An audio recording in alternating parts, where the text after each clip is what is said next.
All right, welcome back. Talking again about tiny wins.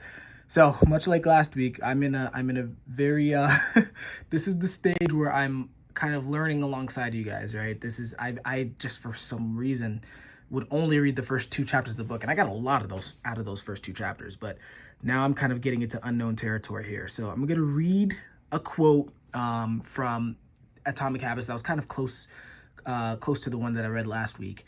I'm going to read it. It's going to be a little bit of a long read, but I kind of want to then just process out what this would look like and then, hopefully create more content about this as well as last week's quote as well. So, humans everywhere pursue power, prestige, and status. We want pins and medallions on our jackets. We want president or partner in our titles. We want to be acknowledged, recognized, and praised.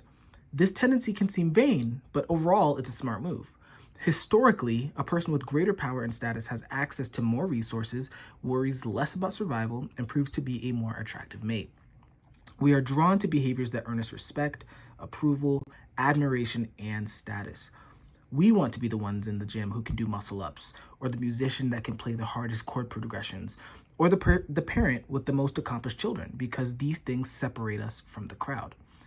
Once we fit in, we start looking for ways to stand out. This is one reason we care so much about the habits of highly effective people. We try to copy the behaviors of successful people because we desire success ourselves. Many of our daily habits are imitations of people we admire. You replicate the marketing strategies of the most successful firms in your industry. You make a recipe from your favorite baker. You borrow the storytelling strategies of your favorite writer. You mimic the communication style of your boss. We imitate people we envy. So, as I mentioned, this is a longer quote. This is one of those quotes that how do I put this? I know it's true, but I kind of wish I didn't see that in myself, basically. This is like one of those things that just makes me cringe. Because on the one hand, I obviously want power and respect and all the things that he mentioned, to the point where I'm even vocally talking about things like conquest and, victory and winning. I talk about that. I'm not going to say often with other people, but I'm definitely exposing myself to a lot of those concepts during my daily life, right? During my daily routines.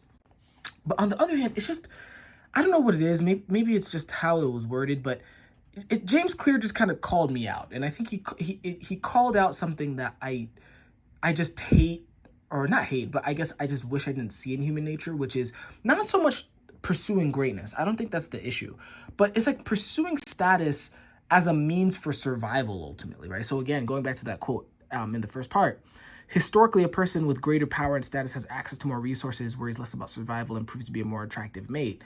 For some reason, I guess maybe there's a part of me that still hasn't embraced evolutionary theory, maybe, like because of my maybe religious upbringing or something like that. But to think that everything that I do is just so I can get laid, like whether it's conscious or unconscious, it just feels weird to me.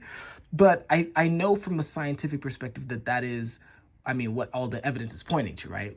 So status, I guess it just makes me feel weird about the purpose of status or the importance of status, right?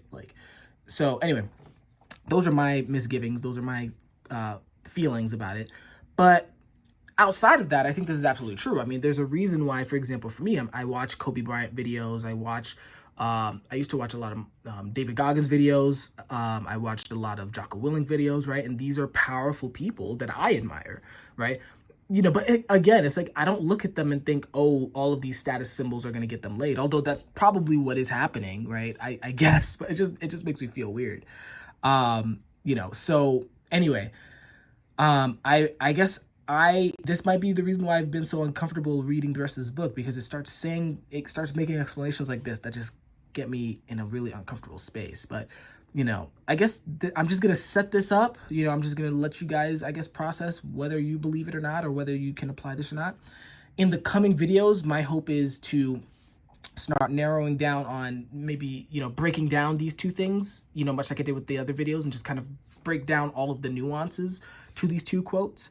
And then, once I exhaust this chapter, I think these both come from the same chapter, but once I exhaust these chapters, then I'll, begrudgingly move on to the next part of Atomic Habits. Cause like I said, I've been avoiding 80 to 90% of the book for some reason.